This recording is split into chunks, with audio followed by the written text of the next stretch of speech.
Essa coisa da Bahia foi uma coisa muito maluca. Os caras botavam fogo em bandeira do Brasil.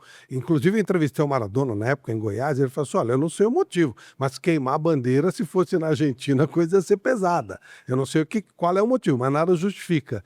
Foi o que aconteceu ali com um clima tão hostil com a seleção? Eu acho que esse corte do Charles é que proporcionou, gerou um aproveitamento, vamos dizer assim, de uma situação adversa que se transformou numa hostilidade. Por exemplo, a seleção brasileira foi muito maltratada em Salvador. E isso, eles pagam até hoje esse preço. Por quê? Qualquer momento difícil da seleção, se tem uma escolha que a CBF faz, é por Recife, não é mais por Salvador. A rivalidade entre as cidades também favoreceu. Então, sair daquela hostilidade em função do corte do Charles, da direção do Bahia, da parte jornalística, você sabe muito bem, não vou nem Foi, a citar. coisa pegou, eu lembro disso. O Então, rapaz que agitou foi mais até já. manga verde, foi ovo, queima de bandeira, mas e por infelicidade, as chuvas daquele momento de Salvador deixaram a Fonte Nova com grande dificuldade para estabelecer qualquer fluidez de jogo nos gramados. Os gramados estavam muito pesados.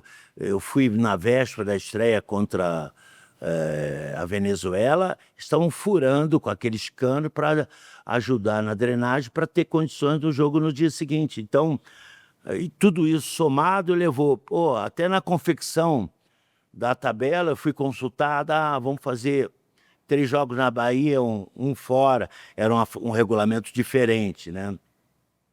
Aí ele, não, por que não fazer os 4 em Salvador, para não haver desgaste, deslocamento, porque era tudo muito corrido. Não, tem que atender uma outra praça. Foi a nossa felicidade, que depois, saindo de Salvador, de todas essas condições adversas, a equipe começou a se encontrar e fluir em Recife, e aí partiu para a conquista. O Brasil não ganhava desde 1947. 39 anos. E aí não conquistava a Copa América. ganha com um gol do Bebeto antológico no Maracanã.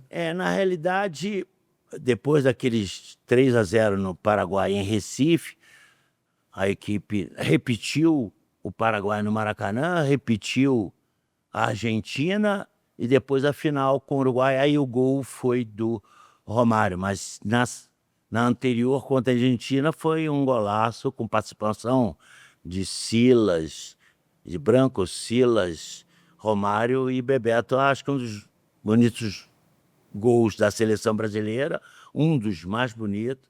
E eu, há pouco tempo atrás, sentado com o capitão Ricardo Gomes, treinador, numa conversa, outros personagens estavam juntos, ele foi, na carreira dele, um dos jogos mais importantes e bonitos que ele jogou. Então, aquilo dali marcou muito aquela seleção, o espetáculo, a arrancada, as dificuldades do início, a superação, o reencontro de criar uma dupla, Bebeto e Romário, campeoníssimos em seus clubes, que acabaram se gostando, eram jogadores inteligentes, jogadores que viviam o jogo de uma forma bem efetiva de produção ofensiva, e passaram 2 baixinhos, não corpulentos, não de biotipo, vamos dizer assim, bem avantajado, a ser uma referência para o futebol brasileiro, que levou até a conquista do Tetra também. Em 94, começou ali com você, é verdade. Aí o Brasil vai para a Copa, e aí a situação é outra, porque o Brasil vai jogar com a Itália, ganha da Itália por 1-0 na Itália, gol do André Cruz, um gol, uma bola parada, e aquilo encanta todo mundo. Na época eu entrevistei o Johan Cruyff sobre a seleção brasileira, ele falou, poxa, né? Ele falava, olha, não tá jogando no estilo que a gente tá acostumado a ver, mas caramba, ele elogiava a seleção brasileira. Johan Cruyff, final de 89. O Brasil chega na Itália como um dos favoritos, né, Lozana? Criou condições para isso, mas o processo pós vamos dizer, Copa América, conquista, ele trouxe muitas lesões. O Romário quebra a perna na equipe da Holanda dele, o Bebeto passa a ter alguns problemas de transferência, mudança de clube, problemas musculares, e dentro do próprio processo de treinamento pré-mundial, né?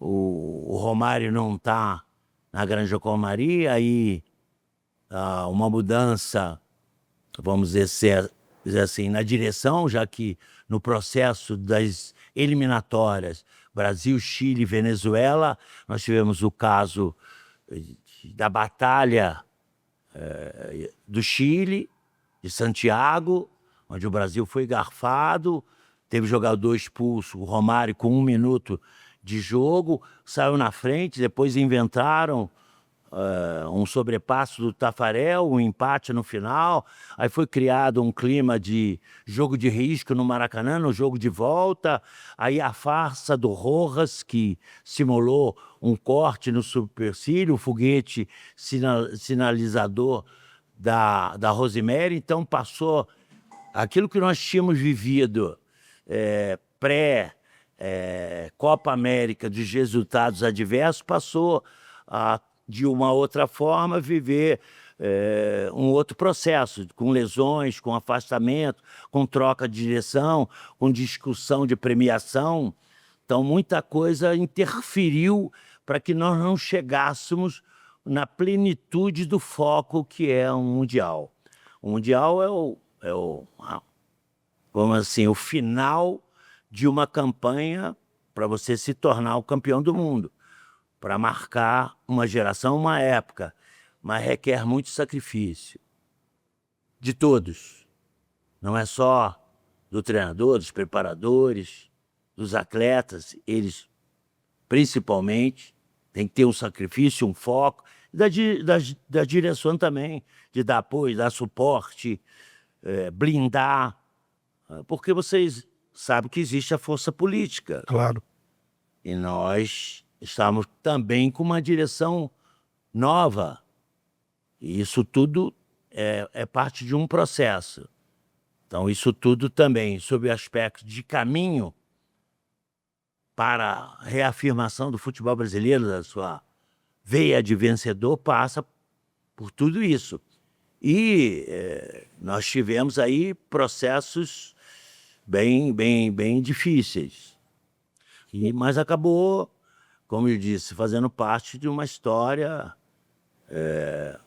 que nós tentamos fazer o melhor sempre.